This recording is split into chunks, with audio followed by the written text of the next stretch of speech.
there, welcome back to the channel. It's 2024 and I'm about to enter my zodiac year, the year of the dragon. The biggest change in 2023 was transitioning from a student to a full-fledged member of the workforce.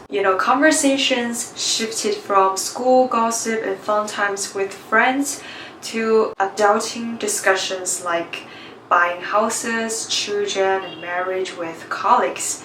It's just a whole different ballgame. To be honest, as I've grown older, I've started to feel a bit of a singledom crisis. In the past, when I talked to my grandma on the phone, she used to end the conversation with study well and strive to be the best. Now it has turned into find yourself a good boyfriend. But let me tell you that discomfort is real. I am single ever since I was born. And when people ask about my relationship status, their reaction changed from casual to outright surprise, as if being single, especially in your prime, is some sort of anomaly. Seriously, I can picture myself being the subject of interrogation during family reunion as I get older. I find this situation quite uncomfortable because the anxiety and sense of crisis don't stem from my own desire to be in a relationship, but it's like not getting married or seeing someone at a certain age makes you a social outlier. The societal pressure has turned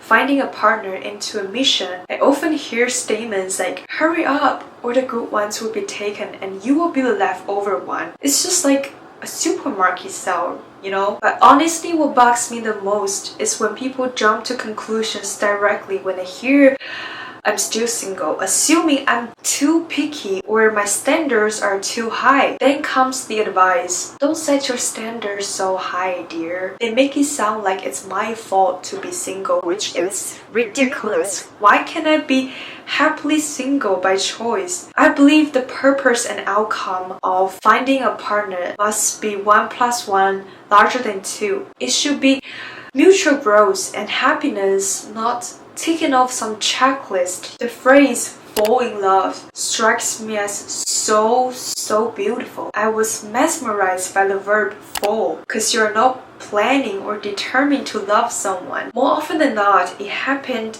unexpectedly, which is something you can't control. Okay, let's get personal and talk about why I'm still single at the age of 23. It's a mix of security and insecurity, which might sound contradictory and a bit confusing, I know, but stick with me. Security comes from feeling loved and not lacking affection. I have high quality emotional connections with family and friends. My parents are super supportive and they set the bar high with their nearly 30-year marriage, proving that love can be enduring and pure. I knew a girl from my childhood. She finds validation in attention from male, consciously flirting with boys even though she doesn't like them at all. She told me that having a lot of pursuers made her feel so good about herself. It proves that she is attractive, which boosts her confidence. While I don't agree, I understand that her self-worth comes from being attracted to others. People really like asking me,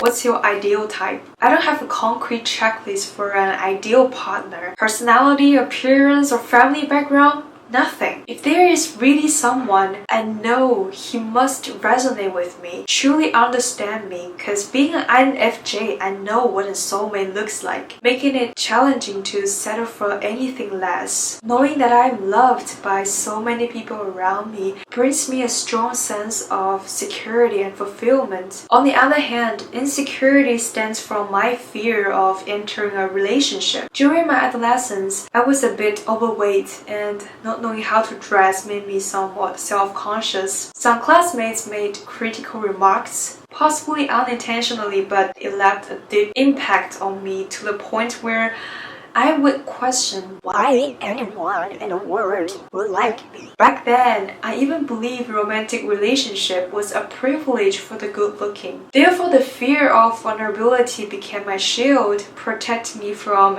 any potential heartache that might arise from sharing the depths of my soul. In a world that celebrates romantic partnerships, The notion of being single is sometimes met with raised eyebrows or pitting glances. Our societies do very little to help us to be calm or at ease in our own company. Singledom is framed as an involuntary, depressing, and hopefully temporary state. But the truth is, being single is not just okay. It's more than fun. It's liberating. So in 2024 and beyond, if I still haven't met the one who makes both of us better, I wish I won't compromise for societal pressure. After all, as long as I am happy on my own, why insist on finding a partner, right? Unlike cheesy fairy tales. And people say, the princess lived in a magic castle for 100 years. And the prince climbed up the side, slayed a dragon, kissed her, woke her up, and they lived happily ever after. Being single might be my happily ever after. Cheers to the singledom!